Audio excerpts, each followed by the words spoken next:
What's up? Brent from Brenspeed, episode 2 of our V6 Coyote swap. Now, a couple things. Subscribe if you haven't, because if you haven't subscribed, you didn't know we just did a behind the scenes on this car last week. You're going to want to check that out. And then don't forget also, I'm going to put links in the description on all these parts I'm getting ready to show you. That way you can just click on them, get a lot more information on them, as well as how to get pricing on getting them shipped to you or coming in for an install. But now, episode 2, let's get started. So check this out. I got some strange rear shocks. So we're going to put these on the car. I want a single adjustable because I'm balling on a budget on this car. On our high mile Coyote Mustang, I'm running the dual adjustable. Those are awesome as well. But we're going to do the strange single adjustable. And cool thing, strange gives you the sheet, tells you how to adjust them. Now, let's go out in the shop. We're going to check out the rear end. We're going to tell you all about it, as well as check out the wheels and tires. Sorry, I got distracted checking out this 2018 Mustang. This is another video series you don't even know about yet. Another reason you need to subscribe. This car's fast, it's got a ton of power, it's got a Whipple. It's called Blue Balls. But let's get to the V6 swap, come on.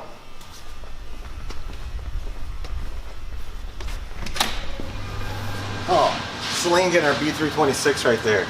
That's a pretty sweet ride. Okay, here it is. So I went with an 8.8. And if you watched our behind the scenes, you'll see I found a housing for $100, which is awesome. This whole rear end assembly right now, I have about $1,200 in. Here's what I did. So I did a spool, okay? So normally I don't run spools, but this isn't gonna be a drag car, and I have a spool in it because of the price. I did strange 35 Spline Axles. It's a very strong alloy, heat-treated axle. It's gonna handle everything we're gonna throw at this, along with the spool. And I did C-clip eliminators. So what those are, normal axles are held in by like a little C-clip, and when you break an axle, which we've done multiple times in different vehicles, the actual axle and tire can slide out.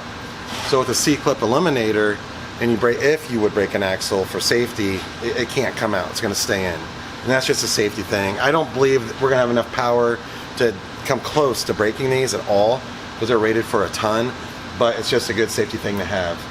And I love this. I got this diff cover right here for $50 off of Craigslist. So that's cool. Besides that, I got the housing for $100, the diff cover for $50, everything else I bought new. With the fluid and everything, I'm about $1,200 in this. So that's gonna be a killer 8.8 right there. I have been trying to find some used rear suspension. So like some lower control arms and uppers, spherical stuff. I haven't been able to find it. I haven't been able to find the springs I want. So I'm gonna have to buy that new. So basically today, I'm gonna buy my lower, my upper control arms. Probably gonna do some lower control arm relocation brackets, and then I wanna do some drag springs. That's my plan. And that's it on the rear end right there. It came out really good. Now I can sell the 7.5, I can sell the stock wheels and tires. Speaking of wheels and tires, let's check out my new ones. So here is my wheel of choice. Super pumped about these. I've never had them. They're the Raystar Forged wheel. They're called an RSF-1, which stands for Raystar Forged One Piece. These are like competition for the Weld RTS. They're lighter and they're one piece, where the Weld are 3-piece. Right now I'm sitting at 42.7 pounds. I'm running a Mickey Thompson bias ply tire. So this tire is a 28 by 11.5 by 15. And I'm only at 42 pounds. This is going to be killer. I am running tubes in these. Now, I normally run, I don't run a bias ply tire on my automatic cars, but on the stick car, I'm going to. That's going to give me max traction. I'm not worried about the rear end. It's going to be able to handle it. Typically, if I had an automatic, I'm going to run a Mickey Thompson tire. I like the ET Street Radial Pro. That's my favorite. I run those on a 15 or 17-inch wheel. I'm going to put 15s on the back of this. Another cool thing about this wheel is as it's clear coated, so it's going to be a lot easier for me to keep clean at the track. A lot of times you have a polished wheel, they spot pretty bad. But I think this being clear coated is going to be a lot better. So I'm going to go put these on. I'm going to put the fronts on and we'll go look at those.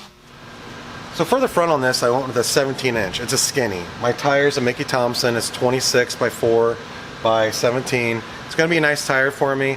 But what I didn't mention to you earlier is these wheels are DOT approved. So if you're someone out there, you're looking for a one-piece race wheel, you're going to love these if you drive on the street. Street legal wheel, good for the drag strip. I don't know how much I'm going to have this car on the street, but it's nice to know that I can do that. So I think I'm going to get this buttoned up right here. I'm going to get on the ground. I want to see what it looks like. And I've got a lot of stuff to buy. I still don't have my suspension. I have nothing for the front. We need to get that taken care of. But I do want to show you the engine compartment before we're finished today. because we've got it gutted. It's looking really, really clean. I cannot wait to get the Coyote in this car. I will say I'm really happy with how this car is coming out so far. The rear end's done, I have wheels and tires, but man, I have a lot more to buy. Luckily I already have the control pack, I can get that in the car right now. I do have more parts to buy for the Coyote swap. Probably in the next episode, I think we're gonna probably put in the control pack, and I wanna get the suspension on. I want the suspension done. If I can get the suspension on the car, I can just start working on the engine, the transmission, getting the drive shaft in the car, get this thing ready for racing this year. So I'm Brent from Brenspeed. Thanks again for watching. Don't forget, leave a comment. Get some ideas on what we should do. Please let me know. Something else I just thought of, I need to get the fuel system. I gotta get that coming.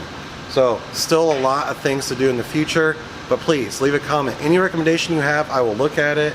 Then don't forget, subscribe, hit notify, email quote@brenspeed.com if you want to build something like this, and check that description, because that's where you're going to find the links, all the parts we talked about today.